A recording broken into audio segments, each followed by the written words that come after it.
જય Ganesh, happy morning. હું Shaunak S Pathak, professional tarot card reader અને ન્યુમરોલોજિસ્ટ છું.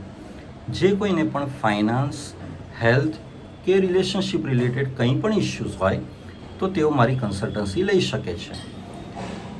મારી આ જે યુટ્યુબ ચેનલ છે તેનો મુખ્ય હેતુ એ છે કે ઓકલ્ટ સાયન્સ ને રિલેટેડ જે કંઈ પણ મારું નોલેજ છે તે મેક્સિમમ વ્યક્તિઓ સુધી પહોંચે અને મેક્સિમમ વ્યક્તિઓનું ભલું થાય. આ હેતુથી મેં મારા જે રેગ્યુલર વ્યુઅર્સ છે એ લોકો માટે એક મારી ઓફર છે કે જે કોઈ પણ વ્યુઅર મારો કોઈ પણ એક વિડીયો 10 વ્યક્તિઓને કોઈ પણ સોશિયલ મીડિયા પર શેર કરશે અને તેનો સ્ક્રીનશોટ મને વોટ્સએપ કરશે તો તેમનો કોઈ પણ એક પ્રશ્ન જે હશે ફાઇનાન્સ, હેલ્થ કે રિલેશનશિપ રિલેટેડ તેનો હું યોગ્ય રેમેડી અને જવાબ આપીશ, જેથી કરીને જે તે વ્યુઅર છે એને થોડી રિલીફ મળે. સાથે સાથે મારો બીજો હેતુ એ પણ છે કે આપ જાણતા નથી કે આપના કયા રિલેટિવ, ફ્રેન્ડ્સ કે ડિયરેસ્ટ વન્સ કઈ પરિસ્થિતિમાંથી પસાર થઈ રહ્યા છે, કારણ કે અમુક વ્યક્તિઓ પોતાની પર્સનલ મેટર શેર ના બી કરતા હોય. તો આ વિડીયો જોઈને કદાચ કોઈકને પોતાના પ્રશ્નનું નિરાકરણ મળી પણ જાય તો તેનાથી તમને આંગળી ચીંધ્યાનું પુણ્ય પણ મળે.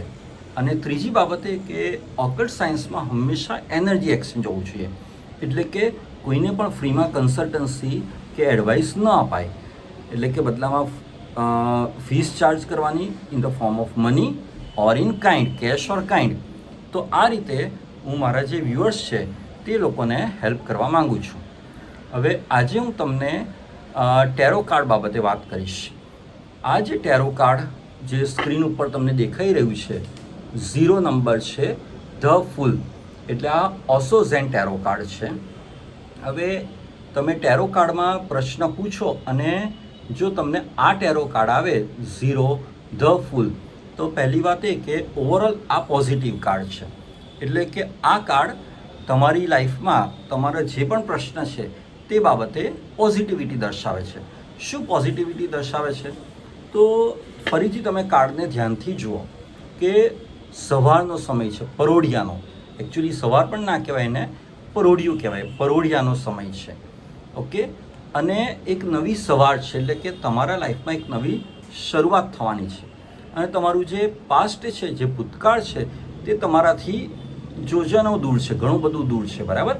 એટલે ભૂતકાળને તમે પાછળ મૂકીને આવ્યા છો અથવા તો પાછળ ભૂલી જાઓ અને હંમેશા પ્રેઝન્ટ એટલે કે વર્તમાન કાળમાં રહો, બરાબર.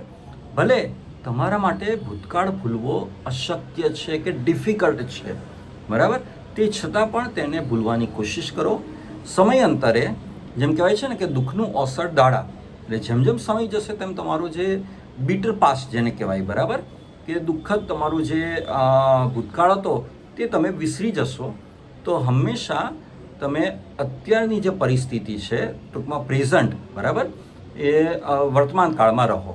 બીજું કે એક વ્યક્તિ પહાડ પરથી આમ નીચે ઉતરી રહ્યો છે અથવા તો પડી રહ્યો છે અને નીચે ઊંડી ખાઈ દેખાય છે, એટલે મે બી અચાનક નુકસાન થવાની પણ શક્યતા છે.